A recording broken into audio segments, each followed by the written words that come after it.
mercy on Jacob, and will yet choose Israel, and set them in their own land. The people shall take them, and bring them to their place. The house of Israel shall possess them in the land of the Lord for servants and slaves. They shall take them captives, whose captives they were, they shall rule over their oppressors.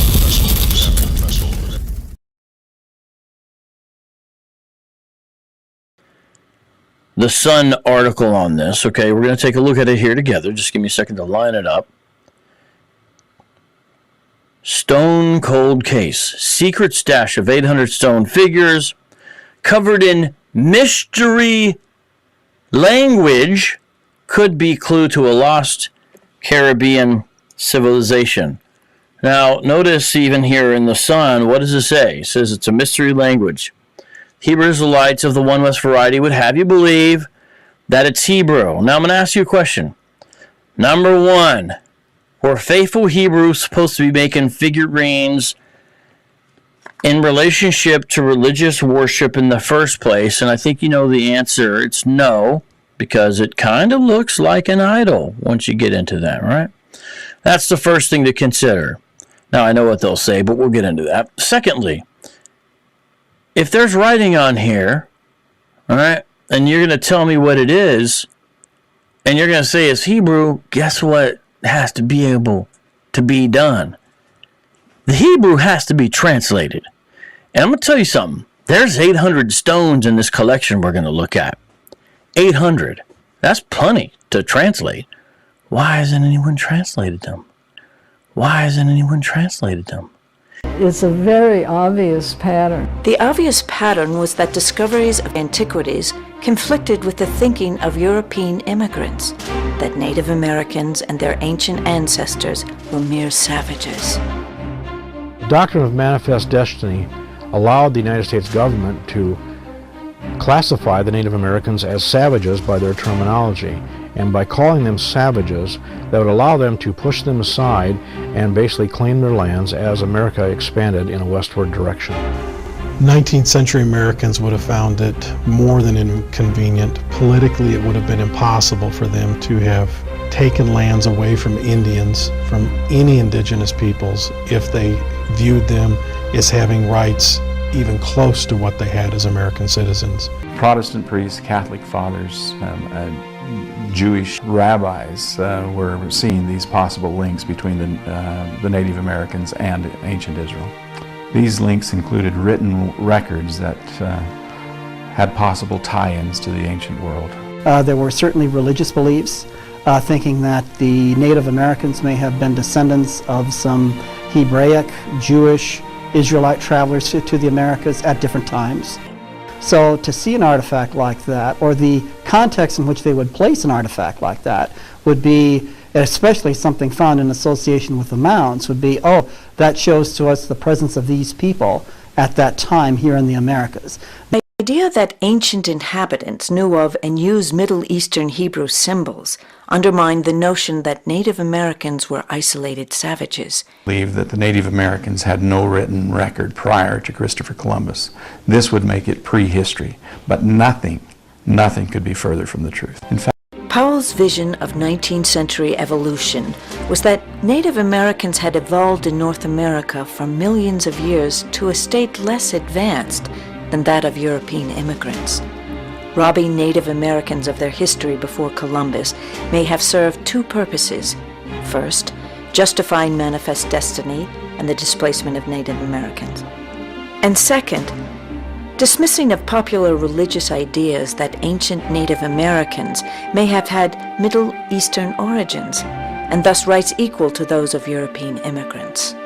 Powell wrote, "Whether we desire it or not, the ancient inhabitants of this country must be lost, and we may comfort ourselves in the reflection that they are not destroyed, but are gradually absorbed and become part of a more civilized community."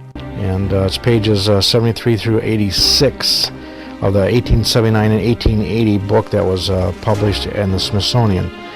And the quote is as follows: "Hence, it will be seen that it is illegitimate to use any pictographic matter of a date anterior to the discovery of the continent by Columbus for historic purposes. As it turns, and last year, finally, the mystery of haplogroup X was revealed in a very important study by a team under Dr. Schluss, and he determined without any doubt that the origin of haplogroup X was the hills of Galilee.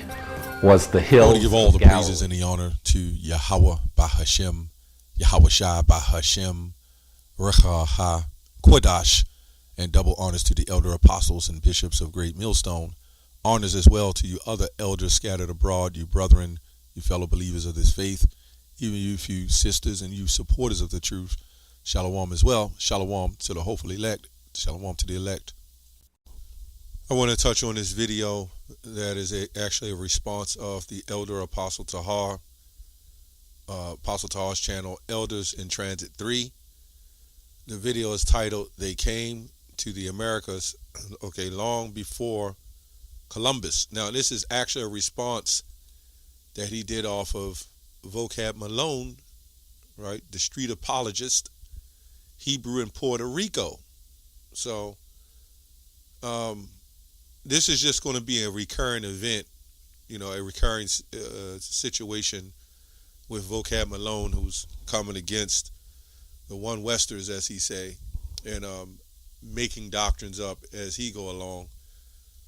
But I do want to touch on the fact that he pulled this video up, or maybe somebody did a video on it, about the stones, and then why hasn't it been broke down, and why hasn't it been reviewed, various other things. So I want to touch on that first, because at the end of the day, we already believe, and there's nothing that you can do to change that. But I also say the Hebrews, if you understand the Hebrews in the past, even over in Africa, how we've adopted many religions, different practices, different writings, just like what you would call Hispanics or Mexicans. They all have a different kind of lingua of language, and even in some cases how they write it. But we also see this with many cultures, right? The people in the Holy Land today, okay, they have different variations of their language and writings, right? This is why we see Deuteronomy 28:68. They wrote it in a Hebrew, you know, which is, they have a form of Yiddish, which is Poland, France, I can't remember, Russian, and various other dialects with their language. Okay, so you can see the confusion. And even amongst themselves, a lot of people don't know that they have to communicate amongst themselves over there, because there's different variations of language and writings. So we can't go on this. Okay, so I just wanted to say that. Okay, you had our people who mixed and adopted other practices, mixed with other nations, and that's why we would carry on even some of the features of other nations and various other things. What do you think going to happen? The children of Israel was always known to put other gods beside them. That's why he said, "Thou shalt not have any other god beside me." Right? So anyway, I just wanted to touch on that and to show you that this man has been a demon on the planet, you know. This man is in power. And when you really look at the history, all the evidence, I mean, this is only a portion of what I saw. All over YouTube, all over the internet, all over Google. There's no shadow of a doubt that the Native Americans were Hebrews. Okay? And this guy, J.W. Powell, which I went into him before, kind of talking about him before in the Library of Congress, because they knew that these were the Hebrew Israelites. I did a video on that a while back too. I forgot what page it was. I think I got it up somewhere on my computer, where the Library of Congress knew this, and this is before Frank Cherry and the other guy that Vocab says has brought us to the fact that we're Israelites. This was long before the 1800s, so to speak, See, the 1800s was when a lot of things branched off. The Roman Catholic churches, the evangelicals, and set up the Jesuits, and all these the priests, and going into conquering and various other things, where they start really changing and coming up with all kinds of forms of new doctrines. Even his boy Calvin, right? A lot of history on him as well. How he had people burnt at the stake, right, for not following him. But for whatever reason, they called the native savages. Now, that's very important to understand, because through all of that, why would they hide all of that? Why would this man try to cover all this up and try to take their history from them if there wasn't a threat? So clearly, we see that there was a threat. Let's go to Psalms 83, one we like to get. It's still a good scripture. They have taken crafty counsel against thy people, and consulting against thy hidden ones. They have said, come and let us cut them off from being a nation, that the name of Israel may be no more in remembrance. Right? So they know. And this is what this guy, J.W. Powell, has done. Right? And various others with him. I'm not going to go through the list, but there's quite a few of them who, in their mindset, they said, we gotta cut them off. And this is because the Lord set this up. Right? The Lord set this up. He gave them the ability to break us and cut us off.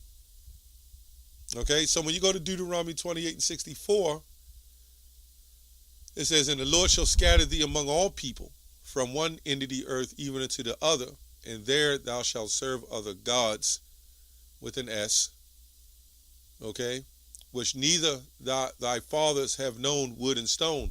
Now, why is it saying this? Thou shalt serve other gods that neither thy fathers have known. Because when you go into the ancient times, you had Israelites who were still referencing the Lord Yahweh, but they always merged the other gods with Yahweh. Right? So we still knew, but the problem came in when we started adopting practices into what we worshiped, right? What we believed.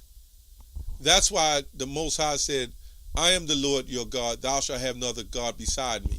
And we can see this in the history of the kings, how the other nations needed a king and a leader, and he said, I am your king. And it's just that we always wanted to be like the other nations. And when you fast forward to 2020s, right, you see our people saying, well, we say you Hebrew Israelites, you're separate from other nations, this is who you are, you're special.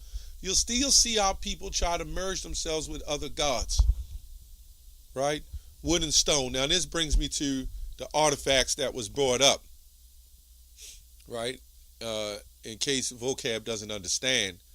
As I said earlier, it says wood and stone. As I said earlier, you had our people who will adopt different languages and practices into Hebrew.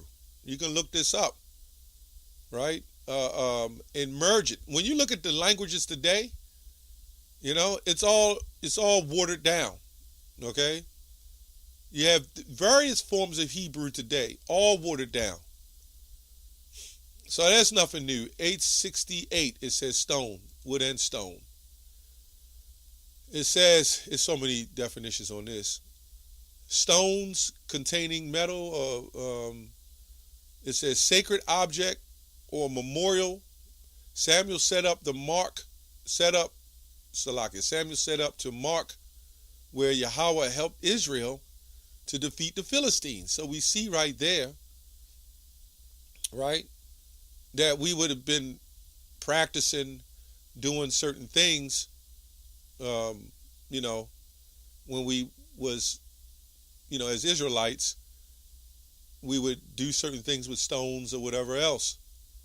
So I don't know why this man, he brought this video. Maybe it was just something he needed to bring up, right? So what language was that? If he claims, you can't fully conclude that it wasn't Hebrew if nobody can translate it. And forget the damn Hebrew scholars, some of them know, but forget them, right? They have gotten the records and they have made different forms of Hebrew. they have gotten really away from the original form of Hebrew. Or maybe they don't want to translate it. There's so many things that we could say. Well, if it's not that, then what is it? Can they translate it as John Champollion or Jean Champollion with the Egyptian hieroglyphics? And you got to remember, we went into different forms of captivities. Did we not pick up certain things along the way? You had to know when we came out of Egypt, there's certain things that we were carving and what we were into. I mean, this is not making any sense. I mean, if he came up to us with this, it would be easy work, man. But I'm responding to it because I'm going to the fact that the Library of Congress already said that they had all the artifacts, they had everything set up, that these had to be the Hebrews. They had to be the Hebrew Israelites. They had to be the lost tribes. David said it. Way before Frank S. Cherry or Frank Cherry, and I can't remember the other weird name or the other guy, the name. There's another little article. It goes off, but I just want to get to the point. The 10 lost tribes were the 10 tribes of the 12 tribes of Israel that were said to have been exiled from the kingdom of Israel. Right? After the conquest of the Assyrian Empire, these are the tribes: Reuben, Simeon, Dan, Naphtali, Gad, Asher, Issachar, Zebulun, Manasseh, and Ephraim, all but Judah and Benjamin, as well as the members of Levi. If you keep reading, it does go on point, and then it seems like it goes off. It says the 10 tribes appeared to be misnomer, meaning of all of the Israelites that were living outside the kingdom of Judah. The Jewish historian Josephus, 37 to 100 CE, wrote that there were but 2 tribes in Asia and Europe subject to the Romans, while the 10 tribes are beyond the Euphrates till now and are immersed multitude not to be estimated by numbers. We see this in Hosea, the first chapter. It says, yet the number of the children of Israel cannot be measured as the sand of the sea, right? So it's too much history, and the vocab cannot cover this back up. Luke 12:2, for there is nothing covered that shall not be made manifest or revealed, neither that shall be not known. So it's all coming out. My whole point, again, I wanted to make is that at the end of the day, why did this guy J.W. Powell try to cover all of this up? If there was no threat there, if there was no history there. And you could say, well, he just wanted to cover up these people's history and heritage because they needed to be civilized. But they saw, and the other men with him, if you read men before him, they said that these were the Hebrews. But this wouldn't have worked, well, coming from their headship to say that. So this guy was set up to say, nah, just sweep it under the rug. These guys have no history. This explains why they don't teach us anything about ourselves before the slave trade. You were just nobodies. You were just savages, right? The reason why but meanwhile the white man, he can, even though he wasn't so-called always a Christian, somehow they can keep tracing back and show them history and everything that they've done, everything great they've done in the world, everything, all the inventions and all the so-called anyway, and all the great things they've done in the world.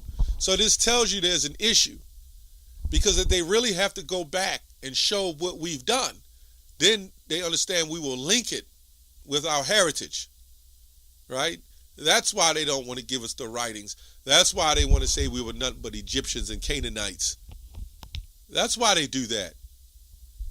Anyway, Hebrews 6:4. For it is impossible for those who were once enlightened and have tasted of the heavenly gift, right, and were made partakers of the Holy Ghost, and they have tasted the good word of Yahweh and the powers of the world to come. So once you get this understanding and get it in you, there's some that won't be able to retain it, And this is what Vocab Malone is set up for the ones that aren't meant to retain it. But to the elect, this is a breeze. It's a breeze. If they shall fall away, to renew them again unto repentance, seeing they crucify to themselves the Son of God afresh, and put him to an open shame. You know, at the end of the day, once you turn your back on a plow, right, you're not fit for the kingdom of heaven. Verse 10, for God is not unrighteous to forget your work and labor of love, which ye have shewed towards his name, in that ye have ministered to the saints and do minister. And we desire that every one of you do shew the same diligence, right, to the full assurance of the hope until the end. Let me look up that real quick. Until the hope of the end, sure due diligence.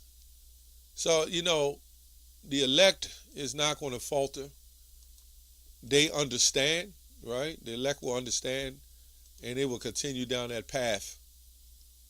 Lord's will, I'm the elect, but, you know, at the end of the day, whoever the elect is, they're going to continue.